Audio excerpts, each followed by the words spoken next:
All right, all right. Welcome to our YouTube audience. We've been backstage talking amongst ourselves about some of the things that we find interesting, not only about this Torah portion, but about other things related to the Bible. And the question from my friend Glenn just asked um, was, when it comes to the Moses scroll, Glenn asked me, do I believe that that represents all that Moses wrote, or are there other things, and perhaps the Moses scroll just represents a portion of what was originally, let's say, the Torah of Moses? Is that fair, Glenn? Is that pretty much what you asked?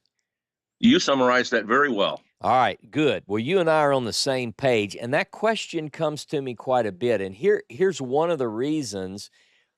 All of us have been truly engaged in biblical study. I think most people that are friends of mine and that study with me, nobody's really a newbie. We've all been looking at this and we've been trying our best to follow God's ways and the writings for our whole lives.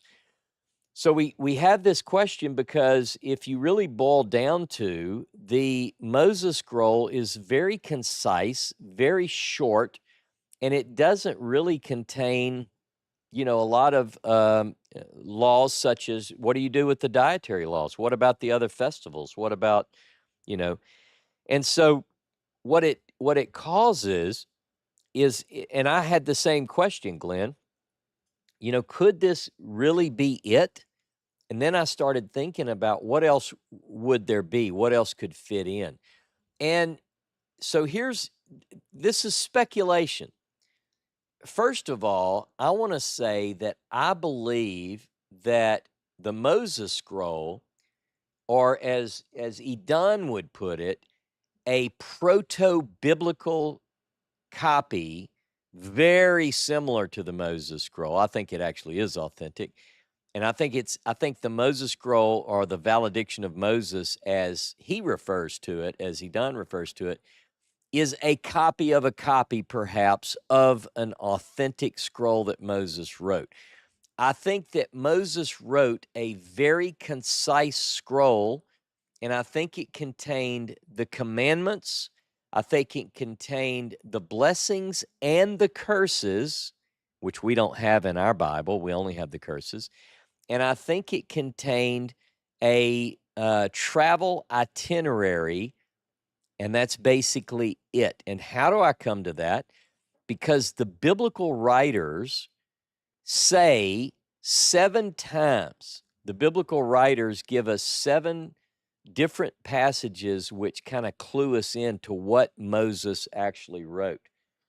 The whole reason my mind was blown when I found the actual text of the Moses scroll, the whole reason my mind was blown was because 7 third-person references to Moses writing something in the Pentateuch is what this document represented. Now, what we inquiring minds want to know, we want to know, well, how did all these other things come in? And I'm just going to give you one example. And Glenn, please fire off questions if you've got further questions as we go. But it's possible that a later scribe or a later school of scribes had other documents that became attached to the scroll that Moses wrote. And what I mean by that is, let's look at the book of Psalms, the collection of Psalms. Roughly, and I don't remember off the top of my head, let's say we have 40 Psalms that are attributed to David of the 150, right? Well, then you've got the Psalms of the sons of Asaph. You've got the Psalms of the sons of Korah. You've got all of these different Psalms. They became a collection, but if I really want to study David, I'm going to read his Psalms. And I say that when we approach the Pentateuch, what we're actually dealing with is a collection of stories and narrative and poetry and laws and statutes and judgments, which may or may not be attributed to Moses. What I do find is that Deuteronomy seems to be connected to the authentic Moses more than, now this is my point, others can argue it, more than the laws we find in Exodus, Leviticus, and Numbers. All right. So Deuteronomy again represents the only first person narration. Deuteronomy is different than Exodus, Leviticus, and Numbers. Deuteronomy contains more than 100 laws that we don't know in Exodus, Leviticus, and Numbers. And I think that Deuteronomy combines the scroll that was found in the days of Josiah. I know you know this, Glenn, because you've read the book several times, but I really believe, and I think I know Edon Dershowitz and others believe this too, is uh, that it looks a whole lot like a proto-Deuteronomic text, and that's exactly the way the Moses scroll is described in 2 Kings 22:23 and 2 Chronicles 34:35. So in a nutshell, when people say, well, that can't be all of it, that can't be all of it because I want or I believe this, and this needs to be in. And I've come to the place, and I'm, believe me, I don't know it all. I don't claim to know it all, and I'm open for discussion. But I believe that other laws and traditions and stories began to be tacked on to what we had in a very simple nature. Like Passover's coming, and I'm going to talk about Passover from the Moses scroll and the prophets. I'm going to do, my goal, God willing, is to do a special session on that. What Oh, did that ought to that, be good. yeah, what did that really look like? So I know that when we look at the Moses scroll, we think, could that really be it? And again, just the final stressing of this point, when we open our Bible, we read about the book of Jasher. We have a couple of reference to the book of Jasher. We don't know much about what the book of Jasher contained. We know that the book of Jasher is not in our Bible, but we know it's mentioned by the biblical writers. And because it's mentioned by the biblical writers, we can take the two clues that we have, and all we can say for definitive is that was in the book of Jasher. Now, get this. We've got several references to the book that Moses wrote, all third person. And all we can say definitively is that the Pentateuch, as we have it, is not the book that Moses wrote, but it tells us about a book that Moses wrote. And all we can say definitively is what it describes as Moses having written was in that work. He recorded the commandments of God, the 10 commandments, the 10 words. He talked about the blessings and the curses. He gave a sort of a summary of the stops, of the journey, and that's basically it. So I think beyond that, I'm willing to consider, but I'm also a little less likely to attribute to Moses what he may not have written. I'll give you an example, like the story of the woman suspected of adultery. That I can see how that is a later priestly text that was aiming to keep women faithful to their husband, even when all he does is lay around and watch football and drink beer. And I could see how that would come into the text. And I probably shouldn't have said that, but you get what I'm saying. So I can see how now it's a good thing for men and women not to cheat on their spouse, but did God, this is the question, did God tell Moses that this is a rule that you need to follow? And again, we keep coming to these texts. We're going to see it over and over. Certain things that according to the text, God says this is an eternal whatever, and it's not. So what do we do with that? What I tend to think one of the greatest levelers of the playing field is that things that God did not ordain are no longer here. That makes sense? I Oh, that makes very sense, and it's like I guess I didn't mean all of these priestly laws and stuff like that. Right. That that's what Moses wrote, but I guess I just meant some more general stuff of how to conduct your life, such as the what you eat Yeah. and Yep. stuff, very much how you just go about your life. Um, and then when he wrote this final, um, the Moses scroll that we have, Yep. this final thing before he sent the people on to go about their life and living a life to God. Yeah. It's very the Moses scroll is very concise, very short, quite easy to understand. And then with the blessing and curses, what I like about both of those being in there is they actually give real life examples of how to apply those to your life in a good Yeah. way and in a bad way. I love it. I'm with Which you. when I look back at the people, the audience it was written to, um, people throughout history didn't have the resources that we have today. To every common man can be a Bible scholar today, Yeah. um, with the resources that we have. Oh, yeah. I mean, my little library of Bible books that I have would probably be envious of somebody 500 years ago. Oh, no doubt. Um, and I can't say that I've read them all, but it's resources that are there if I have a question and stuff like that. And the internet. Um, and the internet, that just Yeah. blows your mind right there.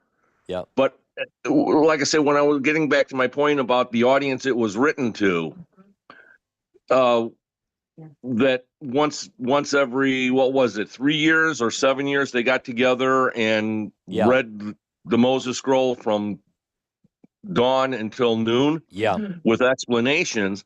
That was most of the people's only experience of how to worship and follow God. You don't need anything complicated and all these minutiae of how to serve God the right way. Yeah.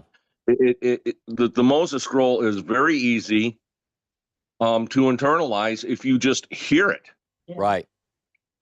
Let Um, just be a good person and have only one God. That pretty much sums it up to me. Well, in fairness to your question, because it's a very well thought out question, and a lot of us have the same idea. So let just talk about dietary rules, for instance. And this is just an idea. Let's say that, because we have Leviticus 11, we have Deuteronomy 14. Now, first of all, I find it strange that we have two different sections that don't agree, and they're both presented as, oh, by the way, here are the dietary rules. Again, you can look side by side, Leviticus 11, Deuteronomy 14, and it's different list of animals even. It doesn't so you're like, well, how can so I don't think that these go back to laws that God gave to Moses to give to the people or the priest. I don't think that.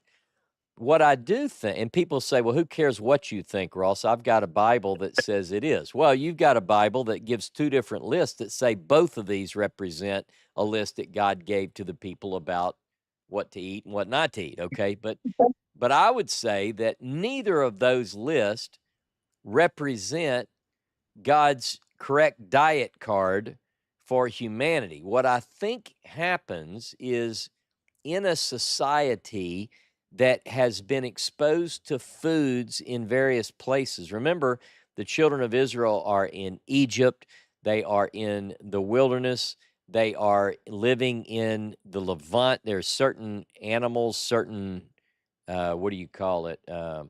Certain creatures for people who eat flesh. There's certain things, and then but there are other things that aren't there, right? But then when you go to Babylon to captivity, you're exposed to other things. And when you go to, all of these different, so over time, this is what I'm getting at is over time, this material grows. And oh, by the Mhm. way, when you're here or when you're exposed to this kind of food, Right. you shouldn't eat it, right? So I'll give you an example, like, and because you guys have visited me, but in southern Louisiana, if you eat flesh, because I know we have people that are vegetarian and vegan and so forth, but if a person eats flesh here and you just want to eat clean, biblically clean, this is not the place to come. But if you do come here and you choose to go out and eat, you have to ask, like if on the menu it says stuffed potato Hmm. in southern Louisiana, you have to be specific. You go, hey, sir, what do you have that stuffed with? Is it stuffed with onions and chives? Or is it stuffed with crab meat and pork hock? I mean, it's just so you have these rules, and so I think that what happens is the dietary rules grow. But I was talking to John Langberg this morning. Even I have friends that hunt, and they have certain rules that go back to Grandpappy about when it's okay to consume certain kinds of hunt, like a rabbit or a squirrel or whatever. And they've Yes. they've come away with some good wisdom to avoid worms, right? Hmm. Well, that ought to scare you. But anyway, so you go, well, when can I avoid those worms? And these old guys will tell you, well, son, you can't ever eat a rabbit in a month that doesn't have an R in it. And you go, okay, January, February, March, April's good, not May, not June, not July, not August, but September, October, November, December. Now, why is that? Well, you talk to them, and a lot of them would say, I don't know. That's just what my grandpappy said.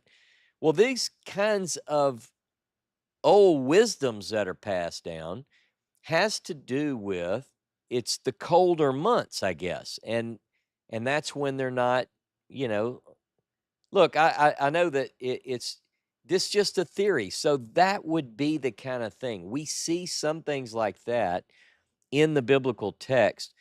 During the Middle Ages, when people were exposed to various plagues, because the uh, because the children of Israel had certain laws, not just biblical laws, but also Talmudic laws and things, religious traditional laws, they were kept from a lot of times they suffered a lot less in the number of people infected than other people groups, and it got them in trouble. But they were practicing hygiene that they had part of their religion based on. See, so again, just in a nutshell, I would say some of these things are good rules. Like if somebody said, "Well, I'm going to eat flesh," I'd say, "Okay, well, what do you eat pork?" And they'd say, "Yeah." So you probably ought not eat pork. You know, I mean, but did God say? That's the biggest question, and I don't think God gave either of those lists. For what it's worth, that's my view. Very good. That's what I wanted, is your view. Thank Now, you. but one more thing, Glenn, because I want you to keep thinking about this too, because I can tell when I talk to you and Belinda, you have some of the same ideas I do. I really want Very us to much have, so. yeah, I want us to have these conversations. Dave and Patty Tyler and I talk a lot, and we also have these different discussions. Uh, because it's a smallish document, but again, everything that I've discovered in the study of text, I find that what happens is typically these texts grow over time to accommodate or to accept a little bit more as we go on. People who study the Christian writings see this, and I think the same can be said. of various books in the Hebrew Bible. The Dead Sea Scrolls kind of really make us aware of this kind of thing too. So, I would very much agree with you. When I was, I, I guess, how do you say it, walking away from Christianity, I did a lot of studying of the um, contradictions, the yeah, the stuff that just doesn't make sense. It says one thing, then it says another thing, and then when you especially compare it with the Old Testament, and for the longest time, I thought, oh, from the whole Tanakh is just the word of God, and there's no inconsistencies and nothing wrong with it. yeah, Well, yeah, now that I've gotten over on this side of the river, yeah, I've noticed that there's just as many, if not even more, yeah, which, and especially with the Moses scroll, I guess that's just why I read that book and read the Moses scroll, and it's like, wow, yep, this is so simple, so easy, and it's just pure monotheism yeah. that anybody can follow Mm-hmm. without even really thinking about it. Yeah. Yeah, no, I agree. And I think that's the whole point is what as we get into this, it's one of the reasons that for me, and I use this phrase, honest to Moses.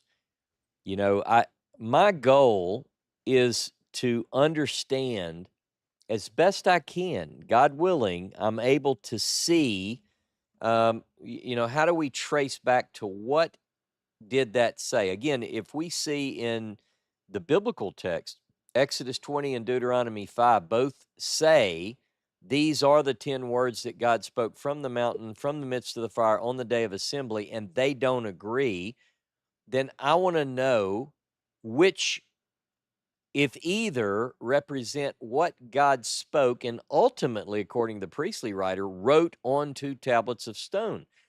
Now, later, other people who are fundamentalist apologists say, I don't care about that. What they say is, well, the reason we have two different accounts is in Exodus chapter 20, it records the association of the creation with Shabbat. And that's a beautiful thing that God made the world in 7 days, 6 days, and rested on the seventh. And the reason that we have the Deuteronomy account is to celebrate freedom. And I say, I get all that, but that doesn't answer my question. You're giving me answers to things I'm not asking. I want to Mhm. know, what did God speak from the thunder? And Yes. what did he write on the tablets? And which of those two, if either, represents the actual 10 words? By the way, I'm just going to tell you that for the conference, which is coming up April 25th, 26th, 27th, uh, I'm putting out little teasers that I You're think, good at that. well, I tell you, I really think that this class that I'm giving that weekend, I'm doing the Saturday morning spot. I usually don't take that spot, but this is home field advantage. All my best friends are coming in to talk and give talks, and I just want to go live at 10:30 Saturday morning with what I think is probably the most important class I've ever taught. And I feel like I've come onto some things, and I really it's all I can do not to teach what I'm talking about now and wait, but so I don't know. I don't know. Anyway, I'm looking forward to it, and I do appreciate your question, and I'm not suggesting that I've answered it fully. The jury is Oh, still out, on some of this. That's the point. well, the jury will always be out unless you get a time machine and can go back. Yeah. Yeah. And what helps us with the time machine is very carefully studying, like little exercises like we did today, where you take Exodus 28, 29, and 30, and you put them side by side with Exodus 40, and you put that side by side with Leviticus 8, and you look at those together. That's where I think we're going to find the answers. And it also doesn't hurt when Bedouins stumble into a cave and find 2,000-year-old text that no one's ever touched. and they Amen. read differently than what we have in our authorized versions. That always Amen. makes for some fun. Yes, it does. Amen. And just before I say thank you for answering my question, one little comment about today's program. Yeah. I really liked putting the charts up on the screen while you were describing them. That's It all was well Seth. done. Yep. It really helps follow everything through more so than printing the stuff up and looking at it while you're trying to talk, because now all the attention could be on you and Yep. what you're saying instead of trying to fumble through paperwork. Yeah, I'm going to So tell good you, job. I appreciate that, and that is all Seth, and that's been his point all along. Is he's always looking, and when I say always, I mean like more hours than you can imagine in a week, looking for and thinking about how do we make our material more accessible. And because look, some people don't have printer, or they don't have paper, or and like he told me, what if you're watching the class and you just stumbled on and you don't have the thing, or you don't have a way to print it anyway. So this week, you notice he even designed it where he takes my fat head and gets it out of the way into a corner where the text takes up the whole screen. I thought that was great.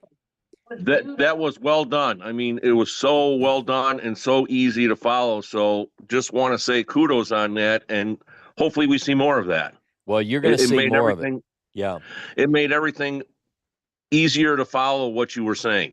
Well, that's good. And let me tell you this, when he finished that, I mean, Nope. I saw him probably about 10 minutes before you went on show. I saw him tweaking it then, but he's been working on it for a few days, but he really got it nailed down. I tell you, good stuff. So anyway, what else? Last thing, time to take up bigger offerings for Seth. Oh, I'm telling you. Yeah, I'm telling you. Let me just tell you this, and this is, you hear it here first. James Tabor is in Israel with Simcha Yakubovich, and we're all friends, you know that. So last week, my family and I went out, and we were all together, and the phone rings, and it's James. And James has Simcha with him, and I'm excited because they want to talk to me, and my buddies, and they're filming for the Naked Archaeologist, and Simcha didn't ask. He said, "Hey, Ross, how's it going?" I said, "Man, it's going good. It's good to hear from you." He said, "Listen, how busy is Seth?" And I said, "Well, I mean, he's pretty busy." Why? He said, "I'm just wondering if I can get him to help me on my YouTube channel, because his YouTube channel is fantastic, by the way." Yeah. But one of his son, I won't get too personal and tell you a whole bunch, but his son has been managing that, and for reasons that I can't talk about, he's not going to be able to keep that up for a little while. So Simca wants somebody to help with his channel, but he doesn't want to just hire somebody out. He wants somebody that he knows and trusts, and he likes me and all my kids. So I told him, I said, "I don't know, Simca. I mean, you're way down on the list. We'll see if we get to you. We need to make sure that my stuff is taken care of, and then I'll see." But I think he's going to be working with Simca too. So That's awesome. Well, what Seth said was, let's see how it goes. So he pitched back to Simca. We'll do a couple of trials where you see if you like my work, and I'll see if I like working with you. So I think that's fair. So that's fair. Yeah. That is so awesome. Tell Seth, man, he's the man. That's awesome. Well, I don't want him to get too famous, where I don't even have anybody working with me, so. Right. So right. Anyway, I might send Simca a really bad video and say it's from Seth, and that way he doesn't get hired away from me. No, I wouldn't do that. I'm just joking. I appreciate it. All right. Well, I'll let you go so you can address Damon. He's sitting there waiting. All right. Okay, guys. Good talking to you. Tell the family I said hello. All right. Godspeed. Yeah. Bye-bye. Damon, what's happening, brother? Shabbat shalom. Shabbat I had a shalom. question, and Don't jump on it right away because I want to kind of expand on it a little bit. All right. But now that I have a copy of the Moses Scroll, one of the things I was looking at is, okay, are priests or Levites mentioned at all in the Moses Scroll? Because I was wondering, okay, since Moses is supposed to give his speech at the end of the 40 years of wandering, does he acknowledge the priests or the Levites at all? And yes, apparently there is reference to the Levites at least, speaking when they're at Mount Gerizim and Mount Ebal. So I did notice that.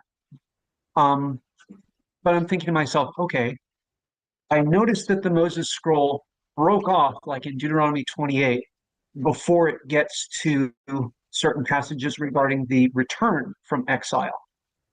And I'm thinking to myself, okay, well, if Moses didn't write those later parts, where do we get those from? Because I've been doing some study on the book of Isaiah and trying to understand, okay, well, what is it referring back to? Mhm. Is it referring back to Deuteronomy? It looks like it is in at least a few places. It mentions the priests, it mentions the temple. Then my thought was, okay, well, Solomon built the temple. Did we have priests and sacrifices in the time of Solomon? Basically, how far back can we push the priestly literature? That's my question. Okay. I just didn't want to jump. I appreciate what you said, and you just told me, and you have to do this with me, Damon. You've learned. That is Yeah. excellent. You have to say, just be quiet, Ross. Let me get it out, and then jump. Okay. So first of all those are excellent observations, and let me just make a couple of points in response. Number one, Levites and priest. I know you're aware of this, but for the sake of the audience, we see different language when we get to Deuteronomy as opposed to. Did you say something? I'm sorry. No. Yeah, okay. So you get differences of language, terms, and phrases in Deuteronomy than you see in Exodus, Leviticus, and Numbers. What do I mean by that? You're not running into in Deuteronomy the sons of Aaron, the priest, Right. comma, the sons of Aaron. What you are running into in Deuteronomy, which scholars have long noted, is an odd phrase that we're not familiar with from Exodus, Leviticus, and Numbers. And that phrase is the Kohanim Haleviim, the Levitical priest. And we see phrases like that in Deuteronomy that we don't see in what is called the Tetratuch. And so it's caused people to wonder what's different about those two. So that's the first thing I would say, not as a solution, but something to consider in your studies, because I'm really more curious, not in my ability to answer anything, but in your ability to help me research this. So the first thing is, why does Deuteronomy treat the Levitical priests differently than the other books of the Pentateuch? And so Edan Dershowitz brings up, and I highly recommend, if you have not read it yet, to read his book, The Valediction of Moses, a proto-biblical book in regards not just to the story of the Moses scroll and to the text itself, but he has an entire section, some of which, I know you've said you're a student like me, but both of our Hebrew needs work. So some of it's over our head, but a lot of it makes sense. It's a philological approach to the text. I'd encourage you to look at that. But here's the thing. What you see in the Moses scroll vis-a-vis the priesthood is really what you see in Deuteronomy. So it's not so much that the Moses scroll trashes or does something totally different with the priesthood. It approaches very similar to what we see in Deuteronomy.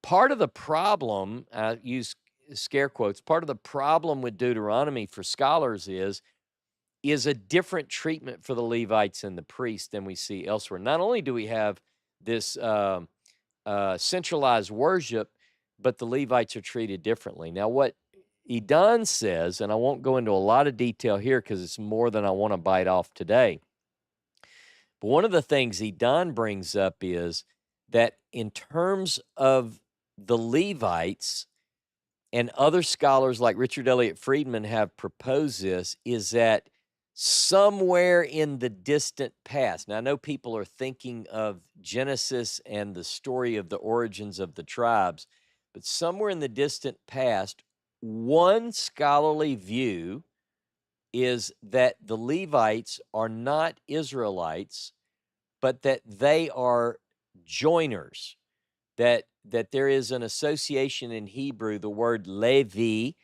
is a word that sounds like a word that really means to join to. And of course, that's not what people read in Genesis. I know that. Levi is a son of Leah. Having said all that, how is it that when do we really start seeing this priestly alteration of the text and the priestly text creeping in? That is up for debate, and I know you'll have some good answers. I do have some ideas, but most scholars are all over the board. Some put it as late as the Persian period. I wouldn't go that late. I would say it's much more. It's quite a bit earlier, but I don't think that the priestly, as we cover a lot of the priestly literature, I don't push that back to the time of Moses. Now, as far as Deuteronomy and the latter chapters, a few years ago, I taught a class on Deuteronomy 30, that has been one of my favorite texts in all the Bible. And similar to what you do with sort of tying those chapters into a prophetic picture. In fact, I tie it into Jeremiah, the latter chapters of Jeremiah and the New Covenant and so forth. I've taught that for years and years and years. Have a lot of material on that. The question becomes, what part of Deuteronomy reflects that earliest strata? And in a nutshell, if I can get away with this, Damon, I would say that basically what you read in the Moses scroll, to me, looks like what one would expect from the earliest strata, and then later things are added on. And that's what most scholars have come away with. Like, when you look at Frank Moore Cross and some of these guys, Albright, when they look at Deuteronomy, they see D. Now, what's interesting, and I'm going to shut up in a minute, Damon, so you can jump back in, but in D, most people consider chapter 12 through 26 to be the oldest strata of Deuteronomy. Now, having said that, they always date that earliest strata, the law code, to the time of Josiah, and most scholars will say that it wasn't found in the temple, but that it was written as a way to advance Josiah's reforms. So they call it a pious fraud. So chapter 12 through 26, they say, is the oldest. It dates to the 7th century. And then all the narrative stuff they consider late. One example. Edon pointed this out to me. In the early part of Deuteronomy, God tells Moses to move in and take out Sihon, right? And then in that same chapter, it tells, we're talking chapter 2 and 3 of Deuteronomy, what we see is that it's like the writer says, hey, wait a minute, we have to offer peace, because Deuteronomy 20, which is part of that law code, Deuteronomy 20 says that we've got to offer peace. When you go to war, you offer peace. If they reject it, then you go in and do what you got to do. But you have to offer peace. But God didn't say in Deuteronomy, hey, make sure you go after Sihon, offer him peace. If he doesn't accept it, go. And in other words, it doesn't align with what we see in Deuteronomy 20. So the writer has Moses say, oh, wait a minute, we have to offer peace first. Well, that no one really noticed that. In the Moses scroll, it just they don't deal with Deuteronomy 20 because it's not a thing, because the Moses scroll is missing. There's no chapter 12 through 26. Interestingly enough, last point, Deuteronomy 12 through 26 interrupts the Grizim and Ebal ceremony. Chapter 11, as you know, says Moses begins to talk about it. And when you go into the land, you're going to do this ceremony, Ebal and Grizim. And then he interrupts himself for 15 chapters. And then in chapter 27, Moses says, oh, yeah, back what I was talking about. The other problem is when you look at the Ebal and Grizim pericope, it doesn't agree with itself. And there are differences like Joshua 8 that you have to look at. Anyway, I know I'm going through quite a bit of material, but in a nutshell, the answer to the Levites and the priests, the Moses scroll is not so different than Deuteronomy, and it uses the same phrase, and then it just doesn't mention the sons of Aaron, or nor does it mention Aaron. But right before you came on, maybe, I mentioned that in Deuteronomy, Aaron is only mentioned twice. Deuteronomy 9, verse 20, which says God was so mad at him he wanted to kill him, and Deuteronomy 10, which describes where he was buried, and it disagrees with other places in the Torah. Everywhere else says that he was buried on Mount Hor. Deuteronomy 10, verse 6 through 9 says that he was buried in Mosera. So I'm being pulled away. I'm going to have to go fairly shortly here. okay, brother. But I All did right. want to leave. I did want to leave one last thought, and then All I'll right. have to drop off and let you answer that. But just a few verses after the Moses scroll ends with the cursings, it mentions the king that you shall set over you. And I'm thinking to myself, okay, well, Samuel wrote the laws of the king in a book. So could it be that Samuel added some parts of Deuteronomy 28 through 30? I've So taught I for just wanted I've taught for years that Samuel wrote Deuteronomy 17. 1 Samuel chapter 10, verse 25 says Samuel wrote that rule. right. So yeah, So I'm we'll talk thinking about maybe it. he wrote 28 through 30. Anyway, I got to drop off, so I just wanted to leave you with that. All right, brother. Shabbat shalom. Shabbat shalom. All right. What else? Is there anyone else? Damon had some good questions and comments, and I'm sure that some of you have some good questions and comments. What else is out there? All right. There we go. Doug, brother Doug, Shabbat shalom, my brother. How you doing, Ross? Man, I'm doing great. We were just talking about you the other night to the whole world. I appreciate that. Hey, listen, I just wanted to drill down on this kashrut thing a little bit because I'm not sure I understand your position. All right. So we're saying that the P material, which describes it, came after the basic corpus, say JE. Mm-hmm. And one of the ways we know that is we can see that from a literary point of view, there are insertions by P into Yeah. JE material. Yeah. In fact, you gave an example of one in your class today. So, to my way of thinking, that diminishes the credibility of the P source. Give me a little more on that. You may have been about to do that. What do you mean? Well, and I don't have a problem with you diminishing the. I'm just saying I want to make sure I understand. I guess the simplest way to think about it, or in my simple way of thinking about it, P isn't inspired. P is a man-made addition. That's sort of the kernel of it. Do you agree with that? Whoo, man, you're gonna get me in all kind of trouble here, Doug. I tell you what I do think, as far as inspiration, I don't know that I would weigh in on that so much. I prefer, and this is mainly for a preference, really. I prefer to think in terms of authorship because someone might say, well, I think that Samuel wrote the law of the king, and he was inspired to do so. If I can take a sort of a side route to answer this, is that okay? Yeah.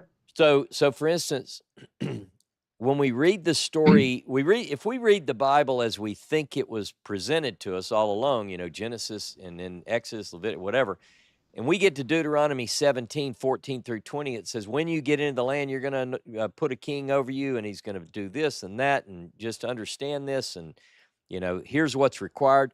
And then we get to 1 Samuel 8. I know you know all this. You get to 1 Samuel 10. You get to 1 Samuel 12. The people actually do that. Well, the way I read that for years was Moses, inspired by God and told to write the law of the king, wrote the law of the king. And Yeah. sure enough, here it is in the time of the judges, when Samuel's old and his kids are acting crazy. The people said, we want a king but Samuel doesn't say, hey, I knew this was coming because I read Deuteronomy. He doesn't know anything about it.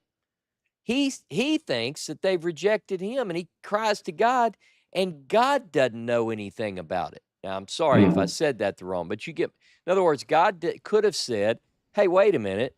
You knew this was coming, Samuel. Cool it. I told you in Deuteronomy 17. So that was not inspired. It wasn't, God didn't tell Moses to write that in 17, at least in my view. Now, it could be that it did get into Deuteronomy, or a text like Deuteronomy, in the days of Samuel, meaning in the days of the judges. So maybe that's how that happened. So now, given that example, you kind of laid out what I think. You said, okay, let's say we have JE, which would be the stories of Israel's ancient past from the official records of the kingdom of Judah. This is what most scholars believe, as you know. And then E would represent sometimes the same stories told slightly differently from the keepers of the stories and traditions from the kingdom of the north. And when Assyria comes in and takes the north away, some of those escape, and probably some of the priesthood, and they bring those stories. They're combined JE. But what we find is that P does have the story of the diet, and I think that is later. I think that's out, and it's interesting that it is showing, according to most scholars, as a separate source. So I do see it later. And then evidence of the fact that this doesn't, so when I said I like to think of it in terms of authorship, I don't associate Leviticus 11 nor Deuteronomy 14 with Moses. Doesn't mean that they're not good rules to live by, or they might have some good healthful reasons. Could be priestly documents that they've learned that these foods are safe. We have people all the time in Louisiana that swallow a raw oyster and they get sick and die, or they eat some bad crawfish or whatever. Well, people probably learned over time, and the priest said, look, we're not going to do that. In fact, we're going to make that a law. Those are some of my ideas. I don't know if I answered it right, but.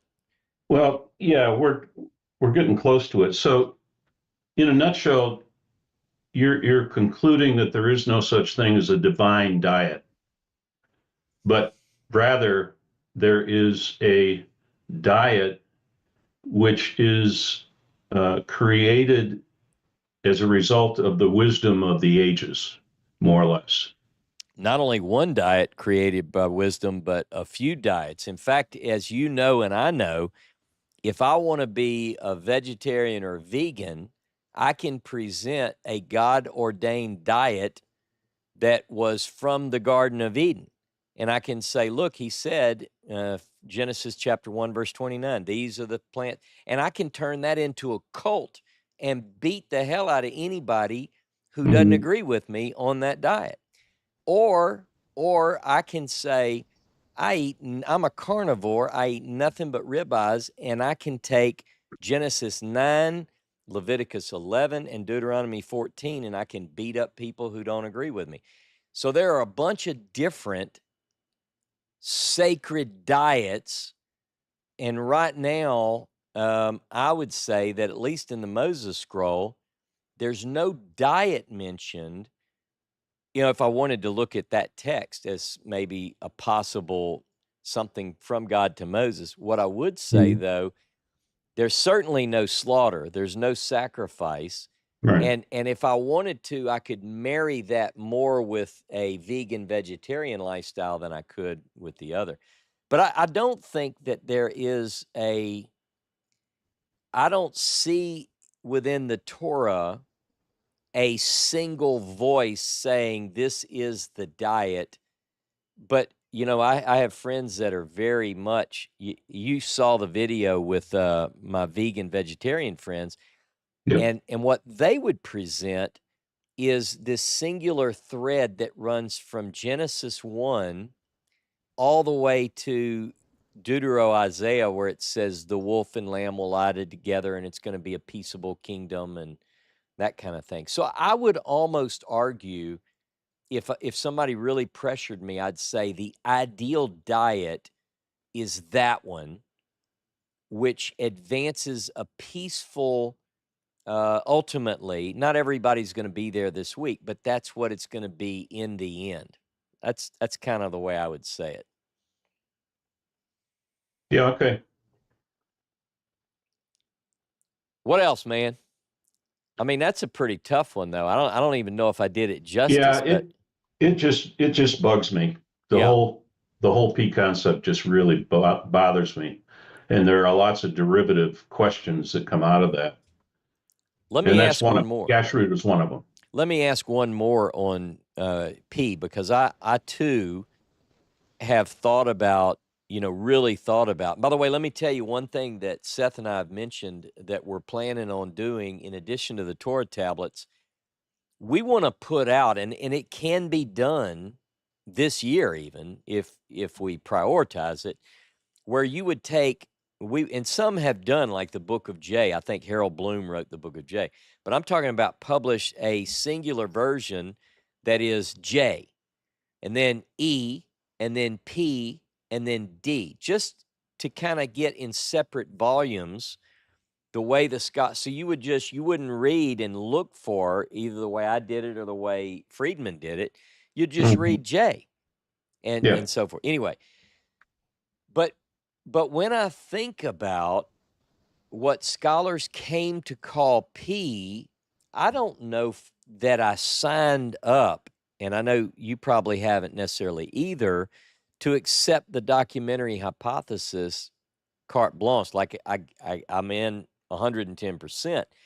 I still struggle with, like, for me, I'll be reading something and I'll say, well, why would they call that P? I don't understand why that's not E or Yeah. whatever.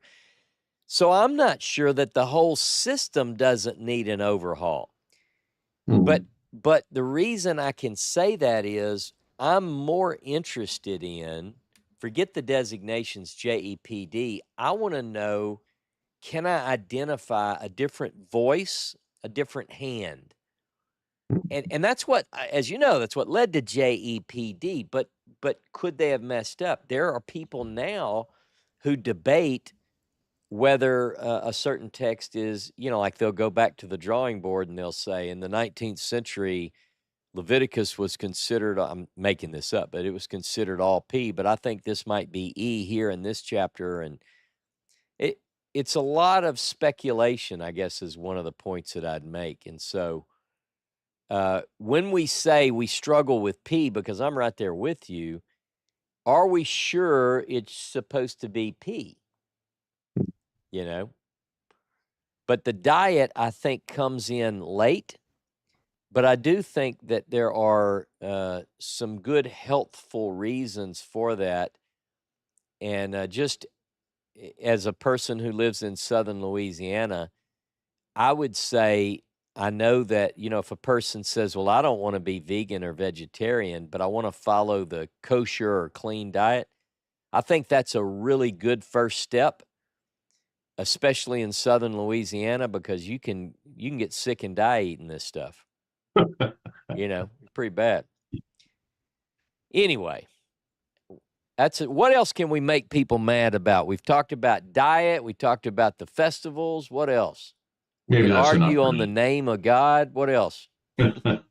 Maybe that's enough for now. All right, Doug. Hey, you keep me posted. And by the way, I really mean it. You're one of the best writers I know. I've read some more on your blog recently, and I think that a lot more. I'm surprised that more people don't know about your blog. So maybe post a link in the chat if you don't mind, because I really want people to see it.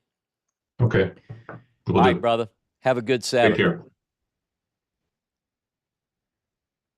Let's see. Todd and Angel, Shabbat Shalom, friends. Wait, before you answer, I'm going to say, because this is going to be good, but I want to cut it off because I want to tell our audience on YouTube that we'll see them next time. And thank you very much for joining us.